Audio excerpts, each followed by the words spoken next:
근데 그 또 간 거예요, 자기들이. 그러니까 갔더니 시민들이 있어. 같은 왜 또 있어. 그 북한군 뭐 테러 진압하러 간 줄 네. 알았더니 시민들이 있어. 대북 작전하러 간 줄 알았대잖아요. 그러니까 그때 멘붕이 되면서 그 현장에 투입됐던 장병들이 또 자제한 것도 큰 역할을 했습니다. 그게 저는 핵심이었다고 봐요. 그것도 국민들은 맞습니다. 국민들의 역할을 한 것이고 사실은 군인들은 국민에 충성할 것이냐 대통령 개인에 충성할 것이냐에서 그 형식적인 외관상의 항명죄라고 하는 게 받쳐주는 대통령의 명령을 국민의 명령을 따르느라 항명한 겁니다. 항명한 셈이죠. 항명했죠. 사실상 항명했죠. 완전 태업했잖아요. 예. 얼씨구나그로 가버리고. 그 문을 깨부시라고 했는데 안 깨부셨죠. 깨부셨죠. 예를 들어 제압하라고 했는데 안 하고 끌어내렸는데 안 끌어내고 도끼로 찍으라는데 안 찍었고요.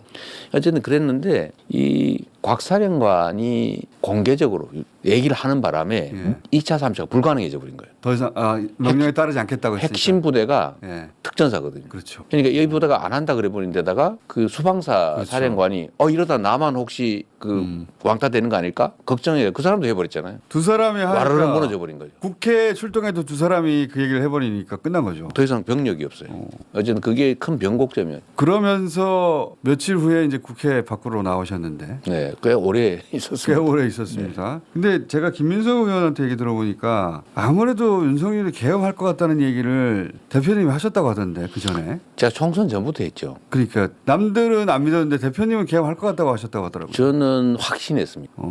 계엄, 그러니까 총선 전에는 비상계엄이 아니라 경비계엄 할 것이라는 소문이 제가 있었는데 경비계엄과 좀 약할 거다라고 생각했는데 총선이 우리의 압승으로 끝나고 그 후에 이 윤석열 정부가 하는 일을 보니까 막다른 골목을 향해서 질주를 하는 거예요.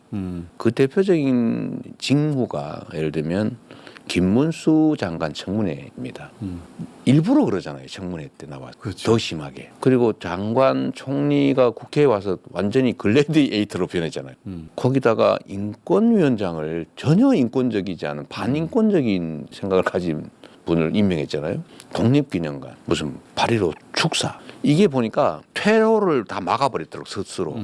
저런 식으로 해가지고 민주 정치를 할 수가 없거든요. 공화정을 유지할 수가 없습니다. 그런 생각이 머릿속에 없는 거죠. 전혀 없는 거예요. 그리고 이거를 퇴임한 후에 그러면 국민의힘에 누군가가 집권을 하면 본인의 안전이 유지되겠습니까? 본인이 모를 리가 없거든요. 그런데 끝없이 반국민적인 반국가적인 방향으로 가요. 탈출로는 딱 하나밖에 없다. 계속 본인이 집권하는 것밖에 없다. 유일한 길은 계엄이죠. 군정. 그리고 이분이 젤렌스키 모델을 좋아한다는 판단을 제가 했습니다. 전쟁을 하고 있으면 대통령 선거를 하지 않죠. 그렇죠. 젤렌스키가 지금 대통령 선거 없이 임기가 끝났는데 계속 대통령 하고 있어요. 그렇죠.